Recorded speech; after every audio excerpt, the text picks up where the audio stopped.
I would like to continue a kind of commentary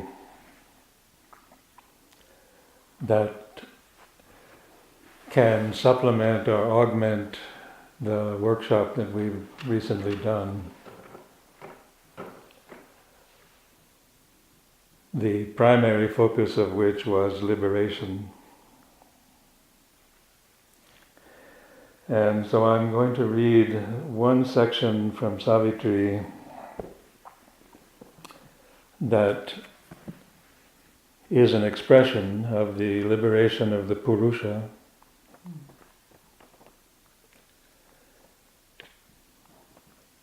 And this section, which follows the last reading, has several elements in it that are common to many sections of Savitri. There is the ascent of Aswapati as a kind of symbol of what yoga is, what it means.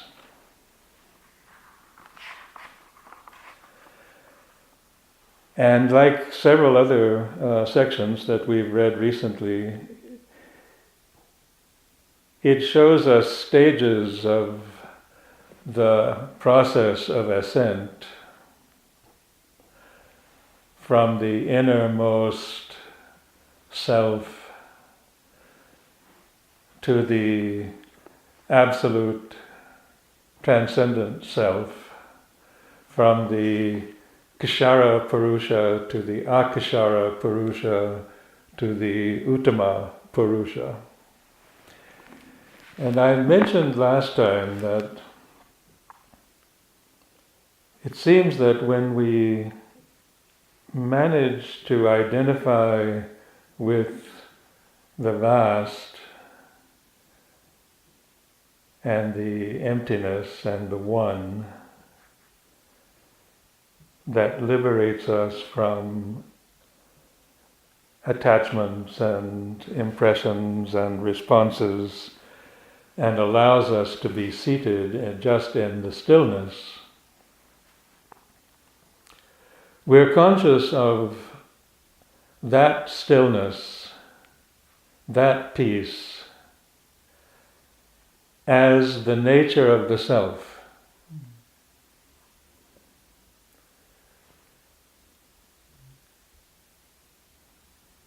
And if we dwell in that, we eventually can perceive the world around as being fundamentally also that.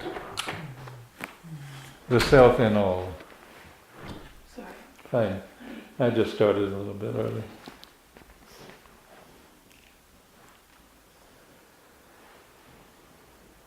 And this experience of the self in us and the self in all as that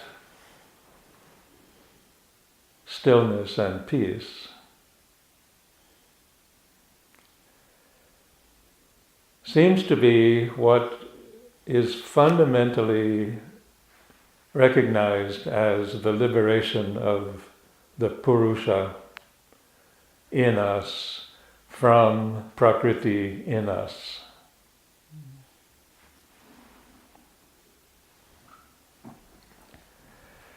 And when we dwell in that, according to many cantos that we've read, in a way that is complete, in a way in which we are totally surrendered to it, what is called in Sanskrit Atma Samarpana, the total surrender of the self to that essential being that it is, when that is achieved as a permanent state, unshakable, imperturbable, constant, then and only then according to many of these cantos in Savitri, the higher energy of Shakti can enter the awareness. And eventually not only the awareness, but enter as a force in the adhara. But probably enter as a higher mind or overmind awareness first. And that is an awareness of the divine force that originates in that stillness and eventually shows itself in the forms of nature, in Prakriti. The stream of the Shakti, which is eternal, can be witnessed in the movements of Prakriti. And then the quality of experience is the quality of the divine force in all the movements of Prakriti, which no longer have the qualities that they have to the Kshara Purusha. The Kshara Purusha perceives things in terms of change, flux. But the Uttama Purusha perceives things as permanence. But permanence of being and force in all of the movements of change.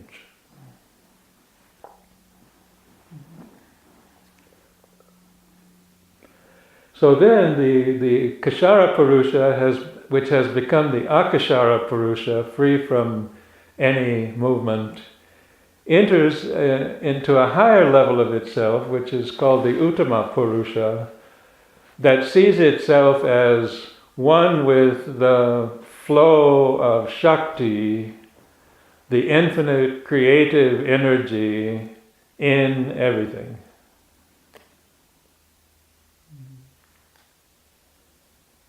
So this is another level of the liberation, the process of liberation that is narrated in these cantos.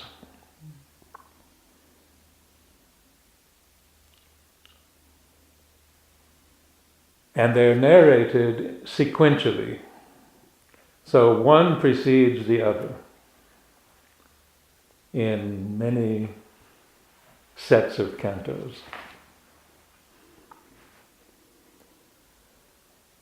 And so I think that there's the effect of hearing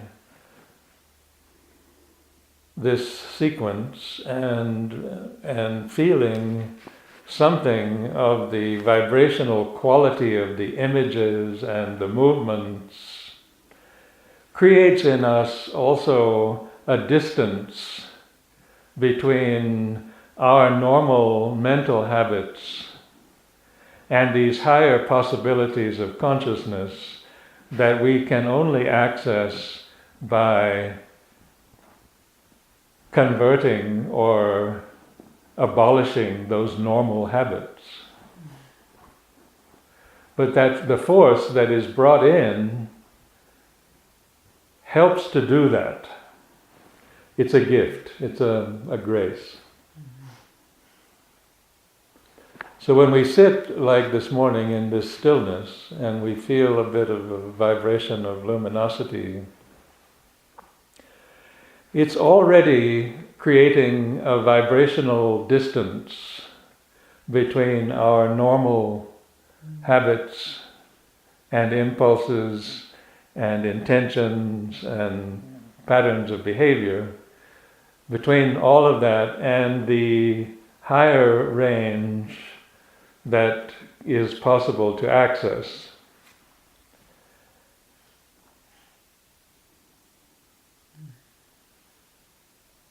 Now, this system has been known for a long time, thousands of years. But from time to time, there's a guru who comes along and is all of that and can transmit it. And this constitutes a historical event. And it has repercussions far beyond the teaching itself. So in the world, there are movements that indicate a receptivity to a shift in the vibration of especially the higher mind, without people knowing about the yoga. But people who know about the yoga have an opportunity to mediate in a way that is more direct.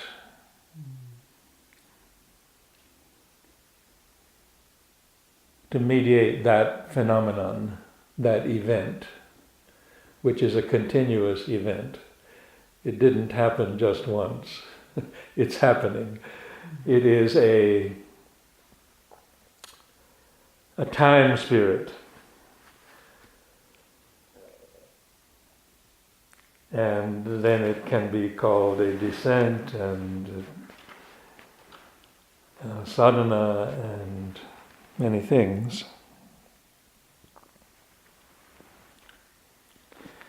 So before reading that canto, I wanted to mention a work of Jyotipriya. There's this book called The Language of the Gods, written by a woman who was a disciple of Sri Aurobindo, and she was a well-known Sanskrit scholar from Los Angeles. And he gave her the name Jyotipriya, and he made it very clear by his letters and comments that she had an important work to do for his yoga. And I had an opportunity to read Savitri with her in the early 70s. And it was clear that she was someone who could hear, who could really hear, and had the vibration established in her. And one of the things that she has done in this book is define, in terms of the traditions, because she read the original traditions, and she has defined Hatha Yoga and Raja Yoga and Karma Yoga and Bhakti Yoga and Jnana Yoga and Tantra and Integral Yoga from the original texts,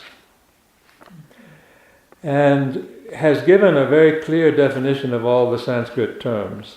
So this is very similar to the Sapta Chatusthaya that we find in the record of yoga. So I just wanted to read some examples, because they have this quality of a kind of presenting a kind of capsule formulation that then we can hear expanded in the synthesis of yoga, chapter by chapter by chapter. But this is what's being said. So, for example, Purna Yoga, which is integral yoga,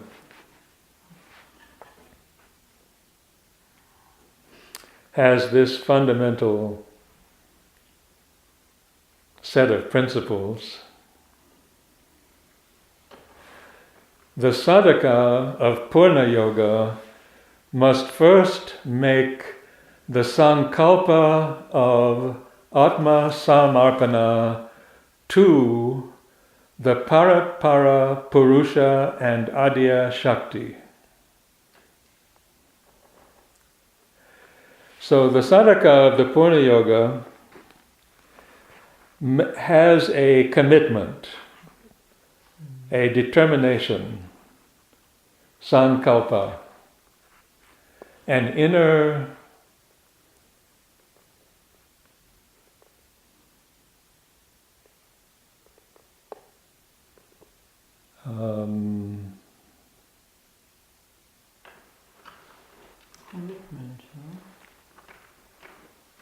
commitment and resolution of Atma Samarpana, total surrender.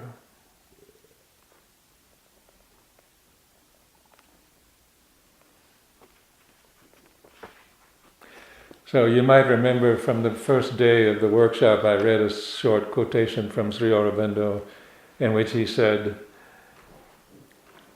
the commitment required for this yoga is quite serious.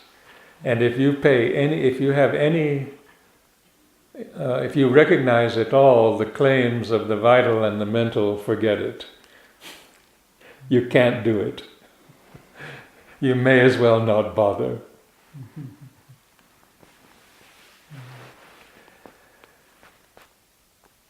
So this dedication of the self to the surrender is the first requirement.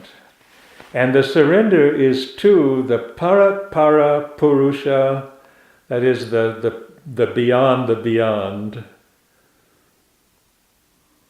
the highest self and his Shakti. Adya Shakti.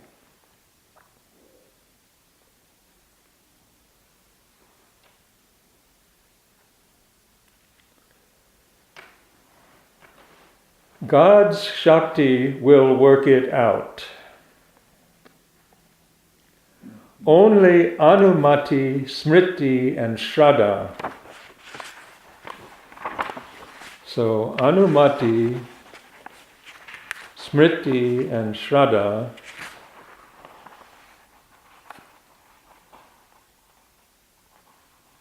are terms that we should embrace meaningfully.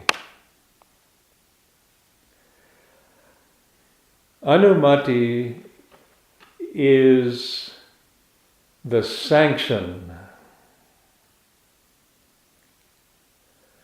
If that commitment to self-surrender to the divine Shakti is genuine, then there will come a sanction, an acceptance, a recognition from the Shakti.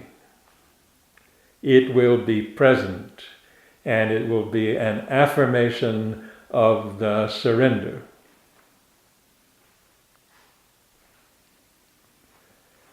And the smriti is the remembrance. And we have spoken about this many times. It's not memory as such. It is the constant remembering of the surrender.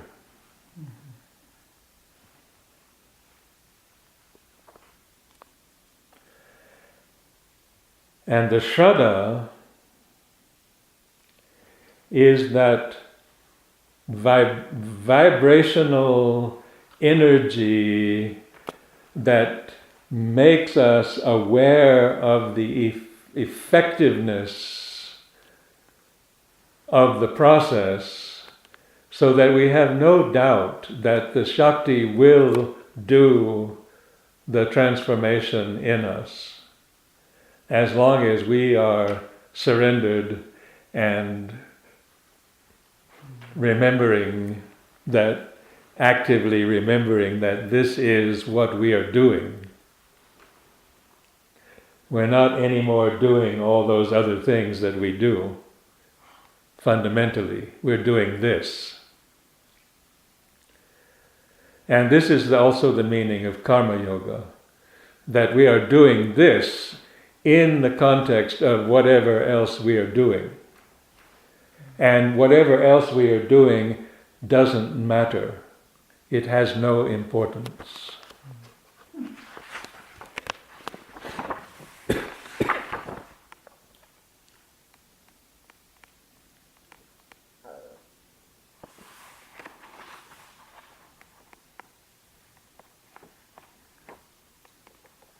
And there's a word for that.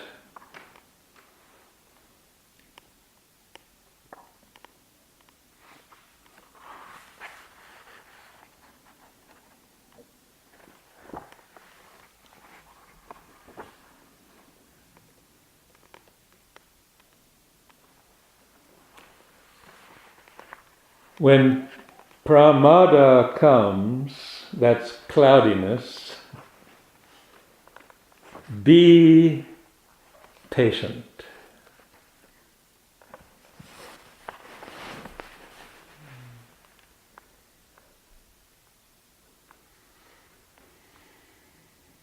Apramata and nitya anusmarana with bhoga. So, apramata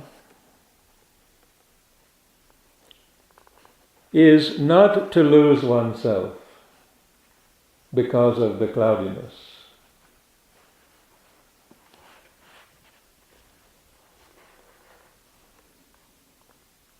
Always remembering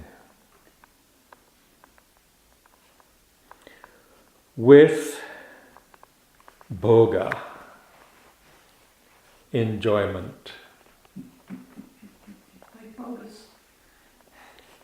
So even if cloudiness comes, even if there is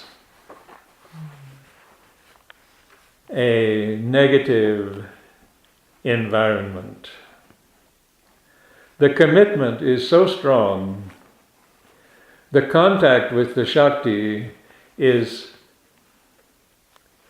so faithful that there can be enjoyment in spite of the cloudiness.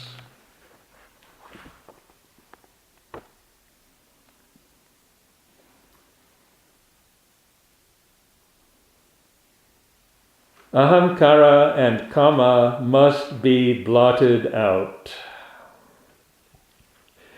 Ego and desire must be blotted out.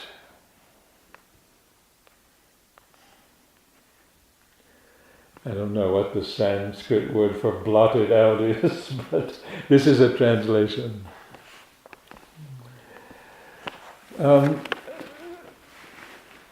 So this is a formula that is guaranteed.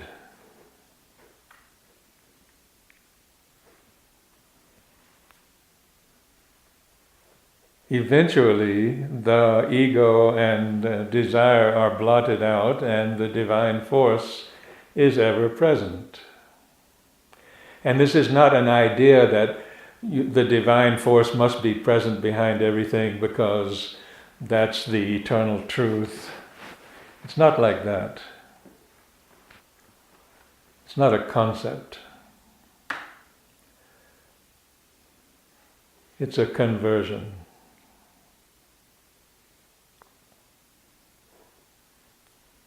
It's an alteration of the brain, fundamentally.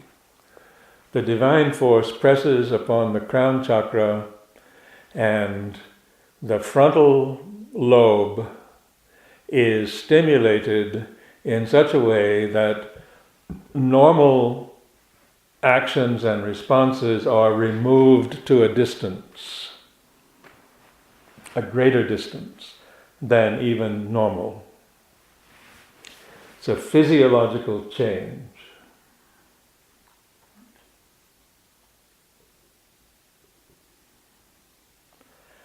Scientifically, neurologically, the frontal lobe functions in this way. It gives us a sense of distance between what's happening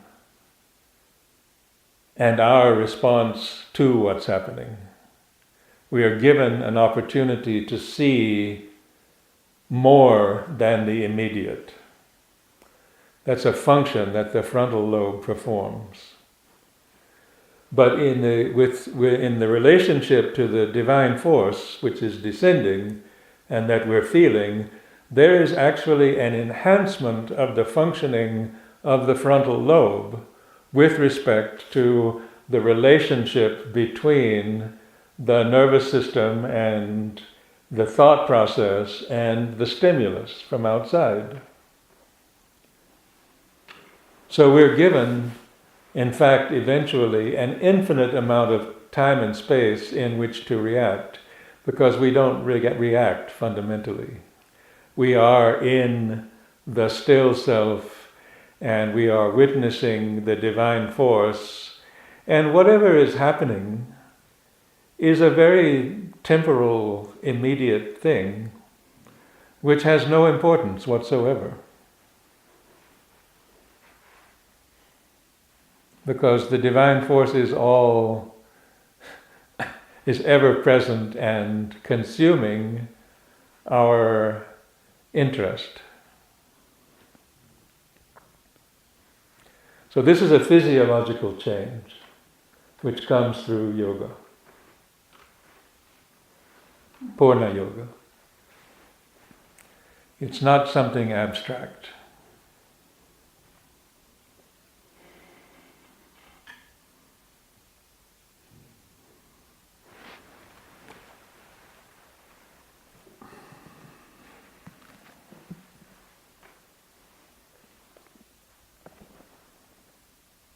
And Sri Aurobindo and the mother in their letters periodically say, it takes time, but it's sure to happen if you are committed to it.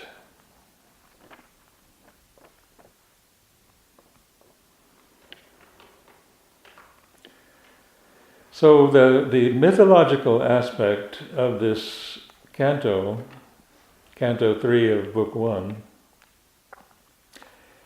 says that the yogi, who is the subject, is a direct descent from the Supreme. But he takes on the karma of the human being in order to demonstrate how it can be changed. This is the mythological aspect. And it's the same with Savitri. And when he achieves his total liberation and union and invokes this force from the Divine Mother, and she descends, then she also is a direct descent from the Divine Mother. He is a direct descent from the Supreme. So we have an incarnation in this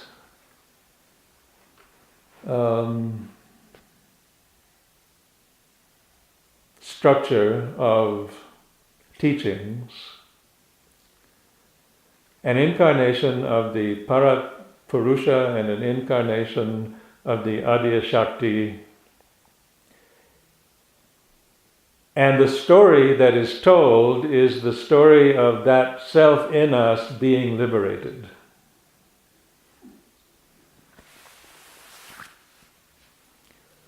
So that's the mythological aspect. Death being desire and ego? Pardon me?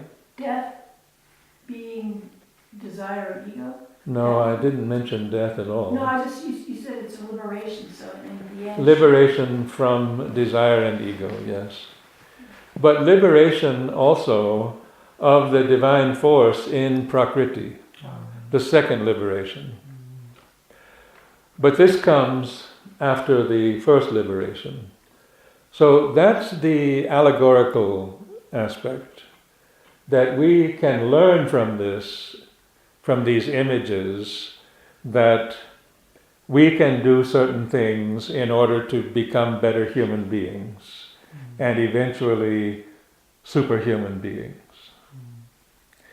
And we can also see the biographical aspect, that this is Sri Aurobindo telling about his own experience. And finally, we get to the mantric aspect, that we are energized by this consciousness. It becomes Shraddha, the force of Shraddha in us. We feel it. It's happening.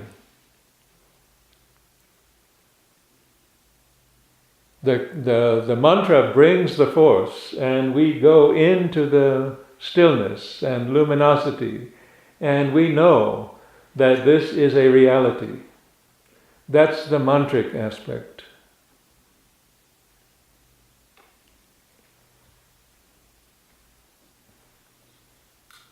So we can forget about the biographical, mythological, and allegorical now. They don't matter. What matters is what happens.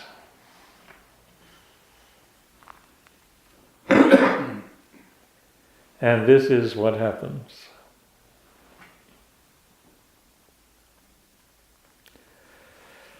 As so he grew into his larger self, humanity framed his movements less and less.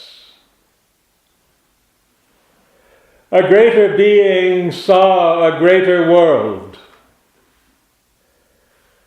A fearless will for knowledge dared to erase the lines of safety reason draws that bar minds soar.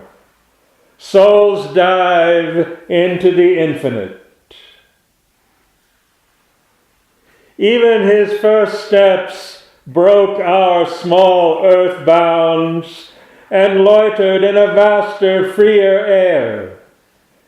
In hands sustained by a transfiguring might, he caught up lightly like a giant's bow, left slumbering in a sealed and secret cave, the powers that sleep unused in man within. He made of miracle a normal act, and turned to a common part of divine works, magnificently natural at this height, efforts that would shatter the strength of mortal hearts. Pursued in a royalty of mighty ease, aims too sublime for nature's daily will. The gifts of the Spirit crowding came to him. They were his life's pattern and his privilege. A pure perception lent its lucent joy. Its intimate vision waited not to think. It enveloped all nature in a single glance. It looked into the very self of things. Deceived no more by form, he saw the soul. In beings, it knew what lurked to them unknown. It seized the idea in mind, the wish in the heart. It plucked out from grey folds of secrecy the motives which from their own sight men hide. He felt the beating life in other men invade him with their happiness and their grief. Their love, their anger, their unspoken hopes entered in currents or in pouring waves into the immobile ocean of his calm. He heard the inspired sound of his own thoughts re-echoed in the vault of other minds. The world's thought streams traveled into his ken.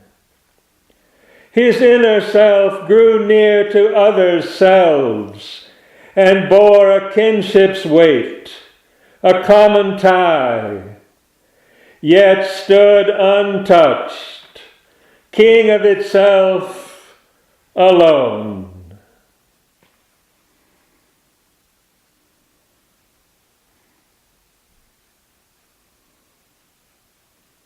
A magical accord quickened and attuned to ethereal symphonies the old earthy strings. It raised the servitors of mind and life to be happy partners in the soul's response.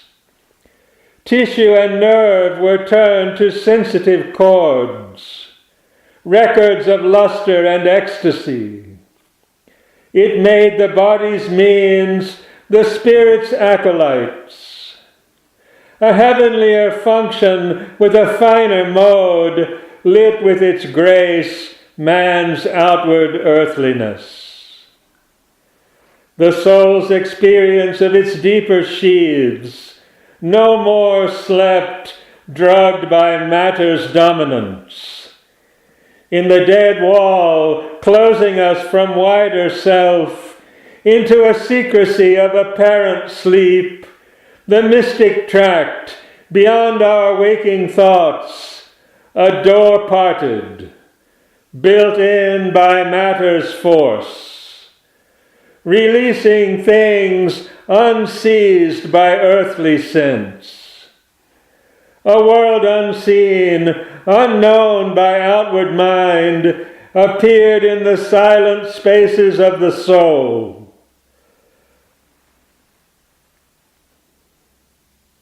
He sat in secret chambers, looking out into the luminous countries of the unborn, where all things dreamed by the mind are seen and true, and all that the life longs for is drawn close.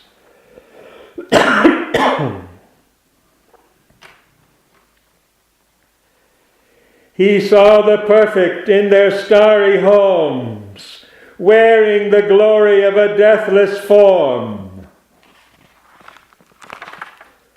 lain in the arms of the Eternal's peace, wrapped in the heartbeats of God ecstasy. He lived in the mystic space where thought is born and will is nursed by an ethereal power and fed on the white milk of the eternal strengths till it grows into the likeness of a God. In the witnesses' occult rooms, with mind-built walls on hidden interiors, lurking passages opened the windows of the inner sight. He owned the house of undivided time. Lifting the heavy curtain of the flesh, he stood upon a threshold serpent-watched and peered into gleaming endless corridors, silent and listening in the silent heart for the coming of the new and the unknown.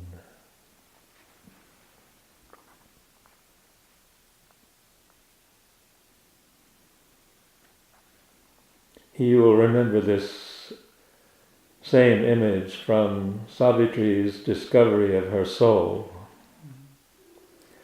The same passages and visions of gods in the silent corridors of the inner self.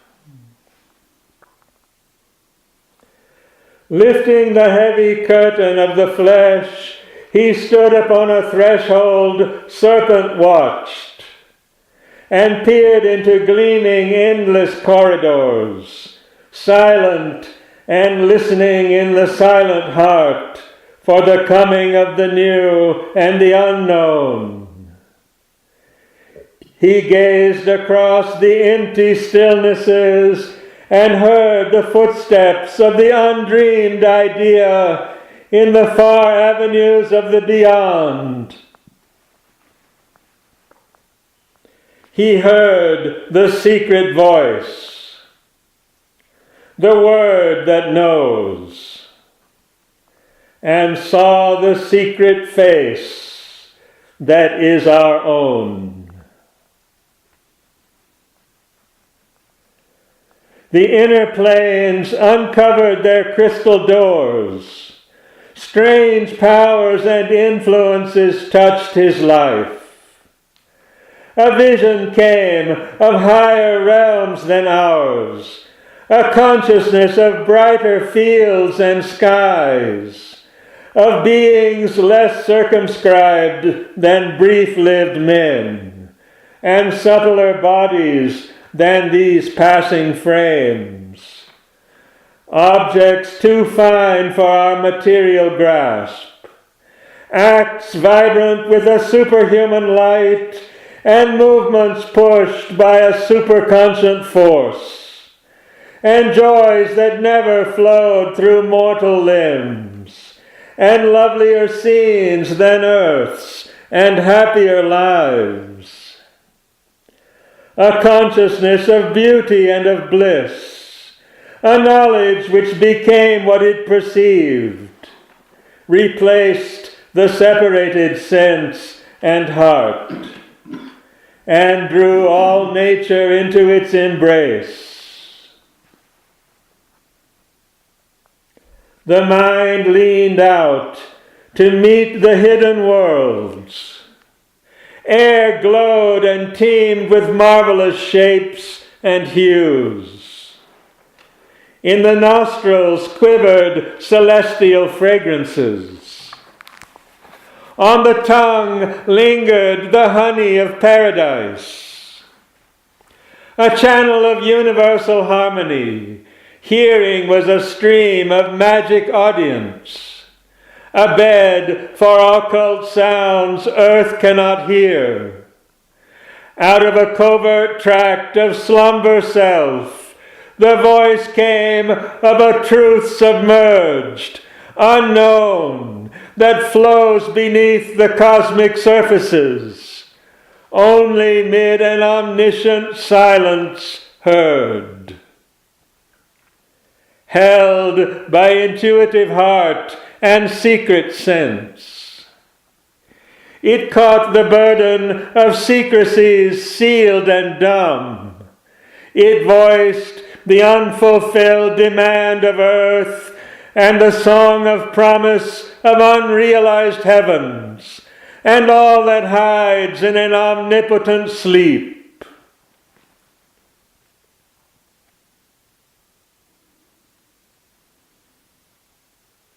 In the unceasing drama carried by time on its long listening flood that bears the world's insoluble doubt on a pilgrimage without goal, a laughter of sleepless pleasure foamed and spumed, and murmurings of desire that cannot die. A cry came of the world's delight to be. The grandeur and greatness of its will to live. Recall of the soul's adventure into space. A traveler through the magic centuries and being's labor in matter's universe. Its search for the mystic meaning of its birth and joy of high spiritual response. Its throb of satisfaction and content in all the sweetness of the gifts of life. Its large breath and pulse and thrill of hope and fear. Its taste of pangs and tears and ecstasy. Its rapture's poignant beat of sudden bliss. The sob of its passion and unending pain. the murmur and whisper of the unheard sounds which crowd around our hearts but find no window to enter, swelled into a canticle of all that suffers to be still unknown, and all that labors vainly to be born, and all the sweetness none will ever taste, and all the beauty that will never be. Inaudible to our deaf mortal ears, the wide world rhythms wove their stupendous chant, to which life strives to fit our rhyme beats here, melting our limits in the illimitable, tuning the finite to infinity.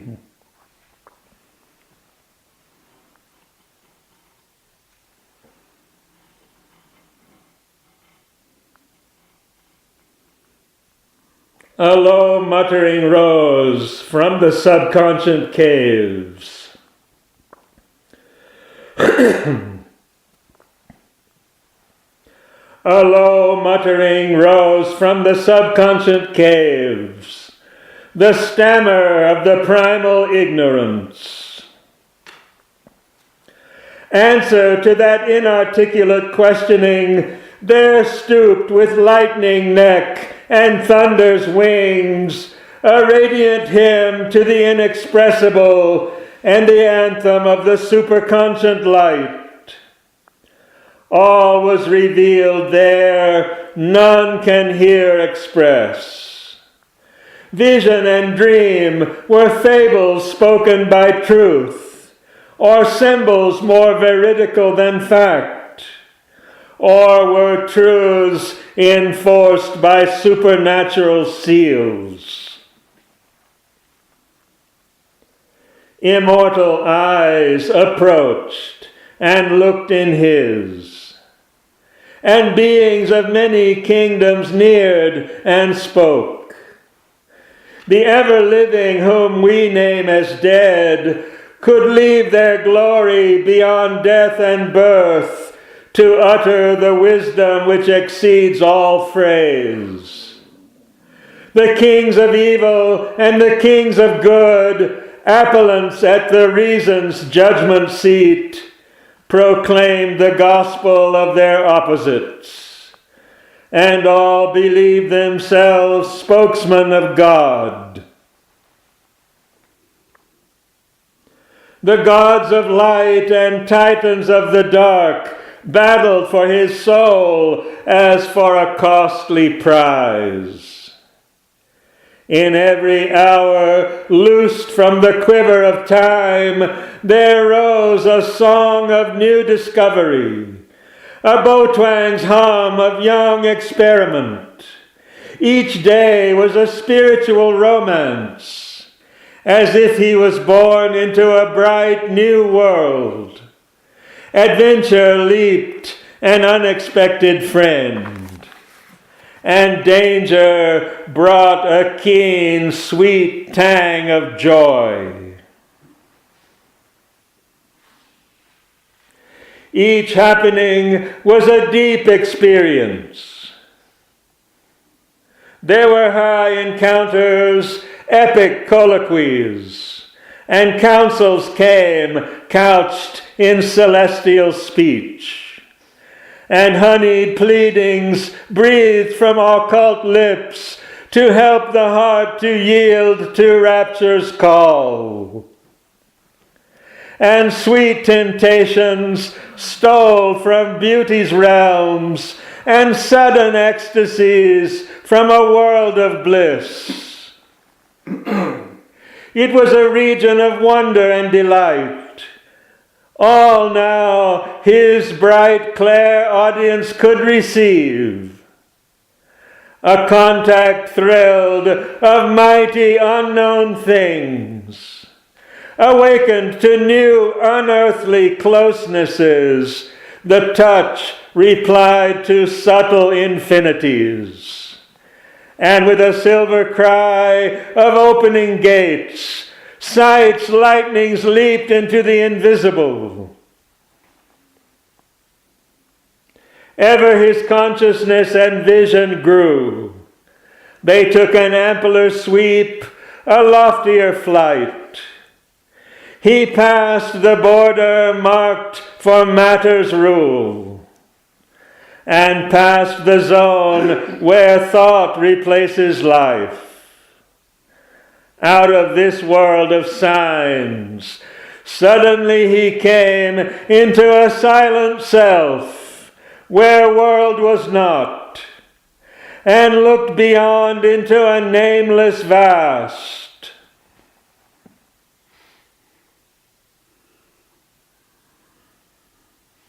These symbol figures lost their right to live. All tokens dropped, our sense can recognize. There, the heart beat no more at body's touch. There, the eyes gazed no more on beauty's shape. In rare and lucent intervals of hush, into a signless region he could soar, packed with the deep contents of formlessness, where world was into a single being wrapped, and all was known by the light of identity, and spirit was its own self-evidence.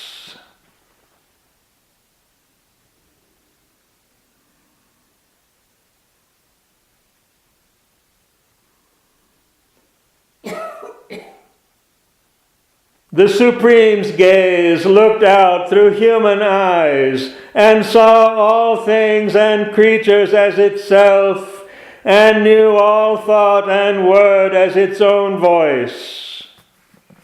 Their unity is too close for search and clasp. And love is a yearning of the one for the one. And beauty is a sweet difference of the same, and oneness is the soul of multitude. There all the truths unite in a single truth, and all ideas rejoin reality.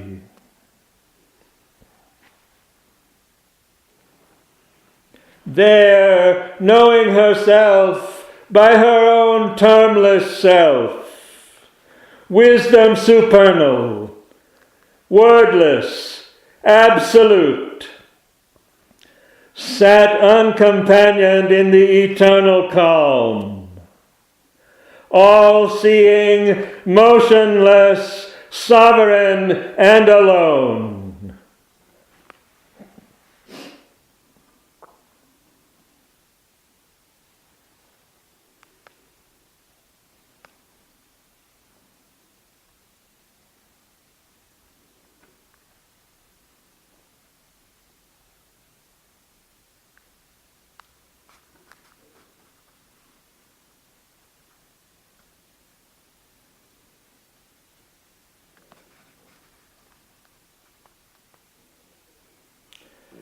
There, knowledge needs not words to embody idea.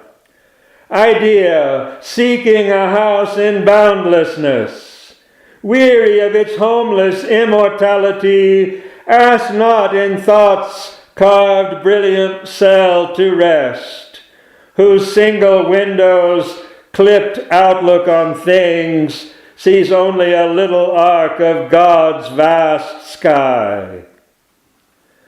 The boundless with the boundless there consorts, while there one can be wider than the world, while there one is one's own infinity.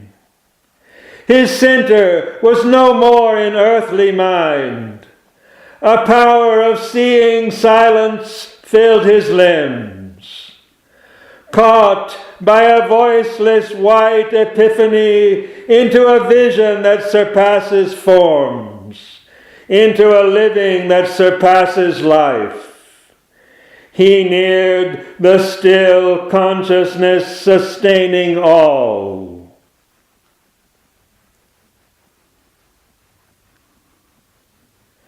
The voice that only by speech can move the mind became a silent knowledge in the soul.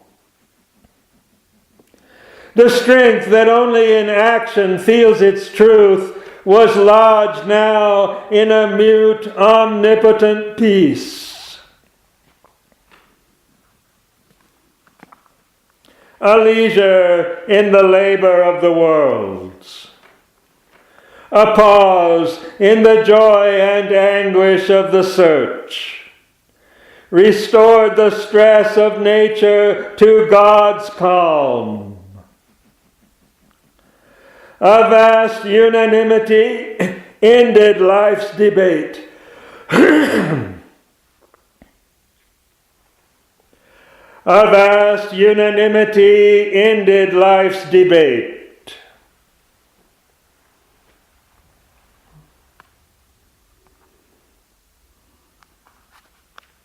The war of thoughts that fathers the universe. The clash of forces struggling to prevail in the tremendous shock that lights a star as in the building of a grain of dust. The grooves that turn their dumb ellipse in space, plowed by the seeking of the world's desire. The long regurgitations of time's flood. The torment edging the dire force of lust that wakes kinetic in earth's dullard slime and carves a personality out of mud. The sorrow by which nature's hunger is fed. The estrus which creates with fire of pain. The fate that punishes virtue with defeat. The tragedy that destroys long happiness. The weeping of love. The quarrel of the gods. Ceased in a truth which lives in its own light. His soul stood free, a witness and a king.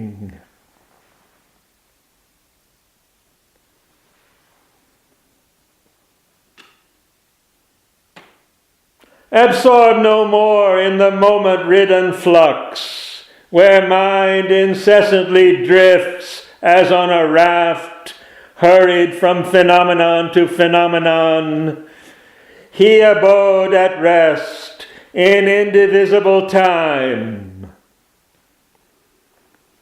As if a story long written but acted now, in his present he held his future and his past, felt in the seconds the uncounted years, and saw the hours like dots upon a page. An aspect of the unknown reality altered the meaning of the cosmic scene. This huge material universe became a small result of a stupendous force. Overtaking the moment, the eternal ray illumined that which never yet was made. Thought lay down in a mighty voicelessness. The toiling thinker widened and grew still.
Wisdom transcendent.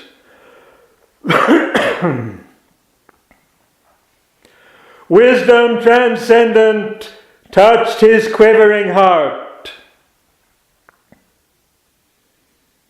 His soul could sail beyond thought's luminous bar.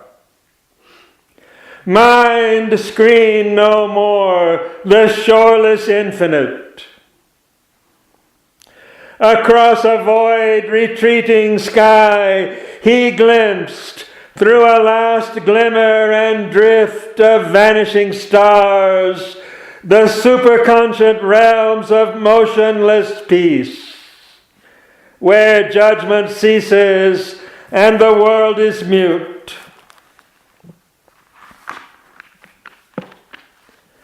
And the unconceived lies pathless and alone. There came not form or any mounting voice. There only were silence and the absolute. Out of that stillness, mind newborn arose. And woke to truths once inexpressible, and forms appeared dumbly significant, a seeing thought, a self-revealing voice. He knew the source from which his spirit came. Movement was married to the immobile vast. He plunged his roots into the infinite. He based his life upon eternity.